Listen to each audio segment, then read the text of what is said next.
तो नमस्कार मित्रों, कैसे हैं आप सब और क्या हाल चाल है। आज सुबह सुबह अखबारी रिपोर्ट क्या कहता है उसकी समीक्षा लेकर हम आए हैं। तो अगले थोड़े मिनट मेरे साथ आप जुड़े रहें तो आपको सब कुछ खबर हम कुछ मिनट में ही बता देंगे। चूँकि अखबार जो होता है प्रतिदिन का जो दिन भर का रिपोर्ट होता है उसको लेकर के अगले दिन आता है, लेकिन उसमें कई ऐसी महत्वपूर्ण खबरें होती है जो आपकी काम की है, चाहे वो योजना से रिलेटेड हो, आपके डेवलपमेंट से रिलेटेड हो, या फिर राज्य सरकार से जुड़ी हुई घोषणाओं को लेकर के हो। तो माननीय मुख्यमंत्री जी नालंदा के विकास करते करते इतना विकास किए कि फिर से एक विकास की योजना लेकर के वहाँ आए हैं।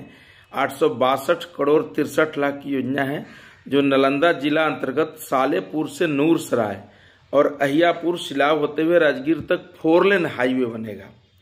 आप समझिए कि नालंदा बिहार का एक ऐसा जिला है जहां से 6 जिला से एंट्री करने का जगह है जो कि बिहार के किसी जिले में नहीं है।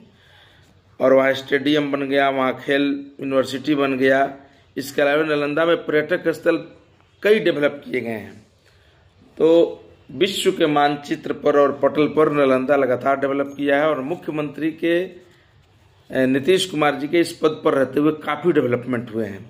इसलिए लोग चाहता है कि हमारे क्षेत्र का नेता मुख्यमंत्री बने या सांसद बने या विधायक बने जो मेरे क्षेत्र में डेवलपमेंट ला सके, यही रीजन होता है। तो आज फिर उसका शिलान्यास होना है और 81 करोड़ 37 लाख की लागत से राजगीर रोड के ओवर ब्रिज का भी शिलान्यास होना है।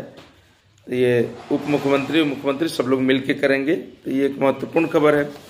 दूसरी जो खबर है कि अगर राष्ट्रीय स्तर की खबर बताए तो शिबू सोरेन जी का निधन हो गया, जो दिशोम गुरु थे और झारखंड राज्य के रचयिता भी थे। तो उसके बारे में हम आपसे बात करेंगे। दूसरी महत्वपूर्ण खबर है कि बिहार में डोमिसाइल नीति मुख्यमंत्री ने सभी सरकारी नौकरी में कर दिया, जो अब तक नहीं था। काफ़ी मिसिंग था और इसके चलते काफ़ी परेशानी हो रही थी। अभी हाल ही में जो बिहार में टीचर की जॉब हुई है उसमें बिहार के अलावा उत्तर प्रदेश, दिल्ली, हरियाणा, मध्य प्रदेश, कई राज्यों से लोग आकर के यहाँ पर नौकरी कर रहे हैं टीचर का। तो अब जाके मुख्यमंत्री जागे हैं और चुनाव करीब देखते हुए डोमिसाइल नीति का लागू किया है कि अब से शिक्षक नियुक्ति की जितने भी परीक्षाएं होगी या बिहार में जितने भी सरकारी पदों पे भर्ती होगी उसमें डोमिसाइल रहेगा, यानी बिहार के लोग ही उसको अप्लाई कर सकेंगे। ये एक अच्छी खबर है। इसके अलावा बीपीएससी ने फिर से 5208 पदों के लिए नियुक्ति निकाले हैं। इसमें पहली बार हमें जो याद है कि पहली बार परिचारी यानी प्यून के लिए भी बीपीएससी से वैकेंसी हो रहा है।